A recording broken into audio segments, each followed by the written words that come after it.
Hey guys, how's it going? Welcome to my weekly astrology forecast. My name is Alex of coyotestarastrology, and this is my weekly report for the week of October 22nd, 2018. We have a lot going on this week. We are reaching the deepest part of the Venusian descent into the underworld before she makes her way out and begins her ascent out of the shadows of our subconscious.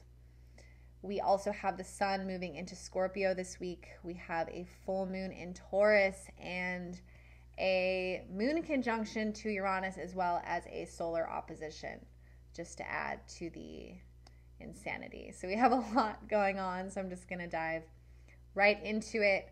We start out Monday the 22nd with an Aries moon, which is really nice because Aries is the archetype of the warrior, and I think that we really need to continue to harness that energy as we continue to walk through this incredibly challenging and transformative time.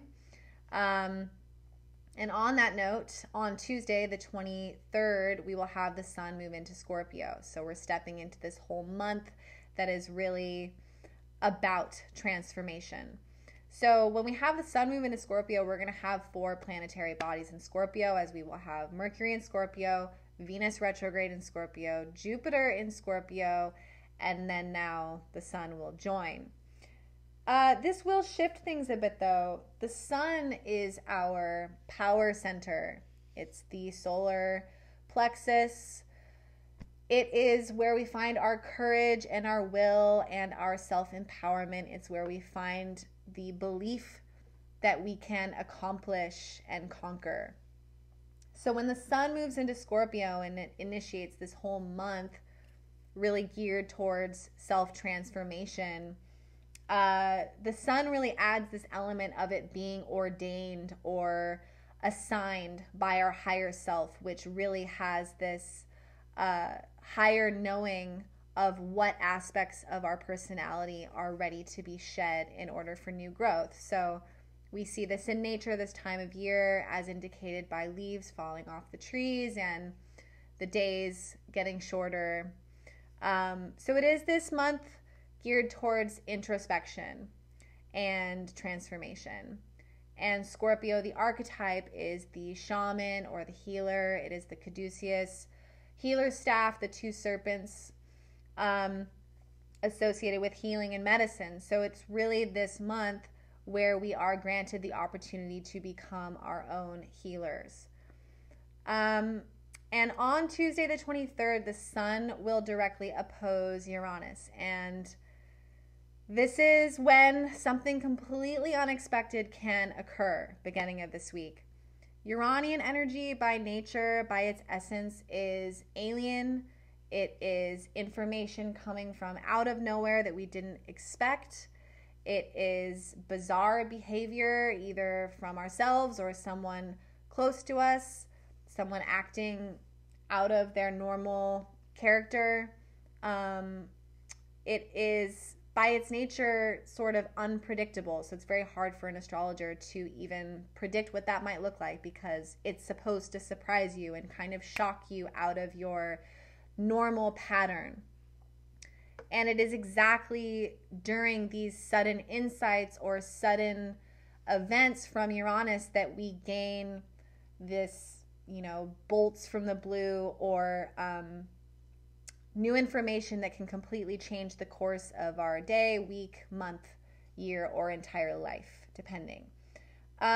So I think the positive of this is we haven't had a whole lot shifting over the last couple of weeks, and we've sort of just been wading through all of this water and this heaviness and doing a lot of internal work. So know that we don't have all the pieces yet until this Uranus opposition occurs. And because it's happening during this full moon portal, it's all the more so powerful that it could really bring in new information that could add a whole new element to where we're going. So maybe hold off until this transit passes, because you may not have all the pieces. You may not even have all the information yet to certain things. So that happens on Tuesday, and of course, these transits aren't directly on the day, so it can come in on Wednesday or Monday as well. But there is this element of unpredictability at the beginning of the week.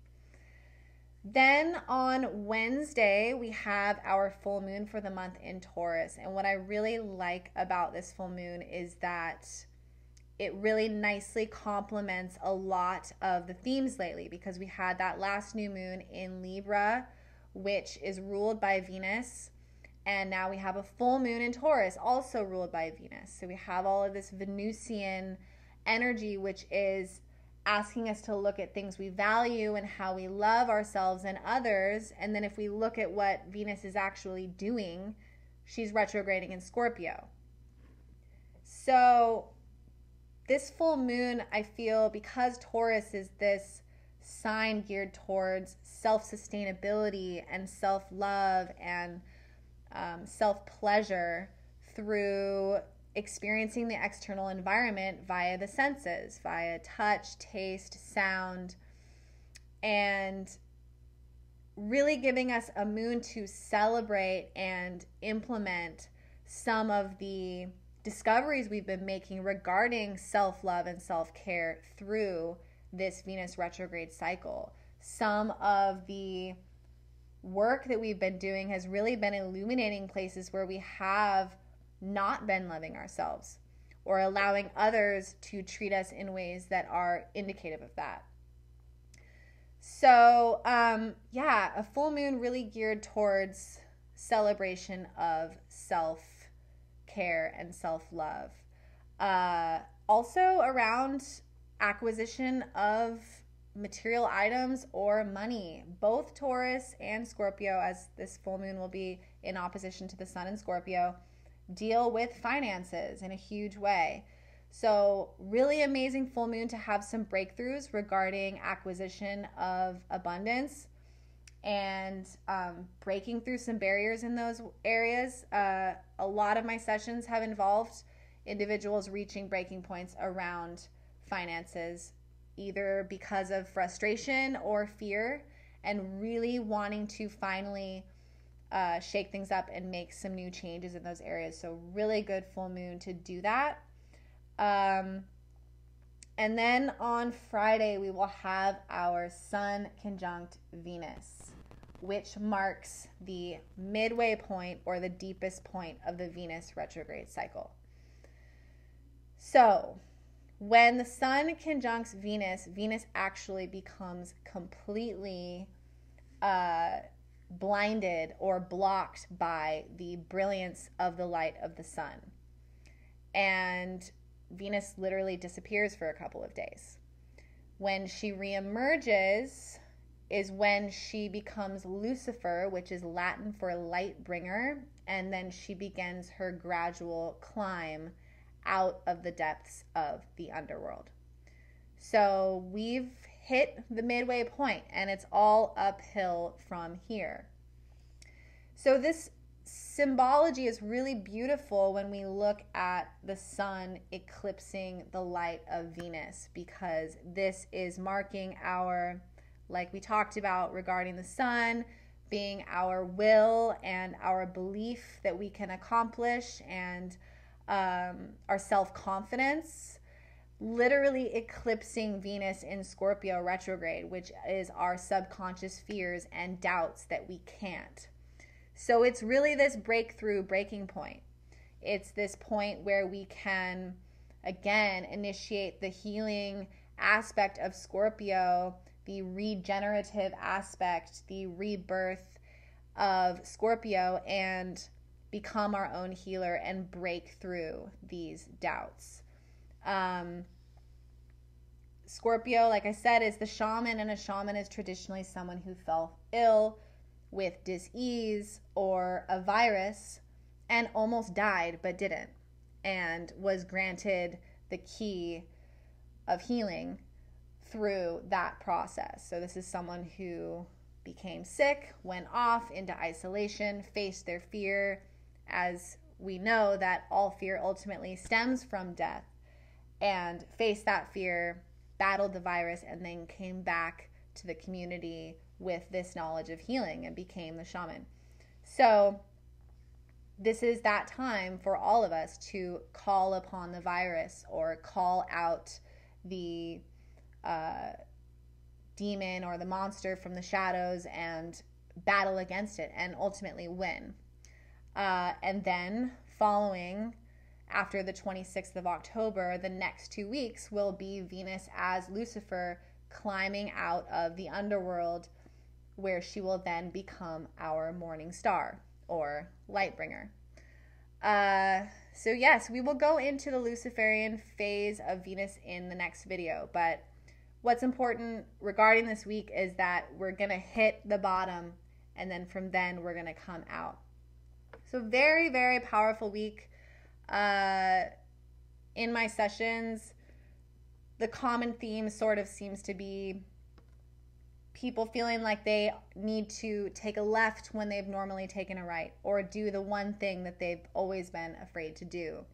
That being the key out of the underworld as it's being experienced right now. And once again, super, super important to look at what you were doing in fall of 2010, because this is an 8-year cycle.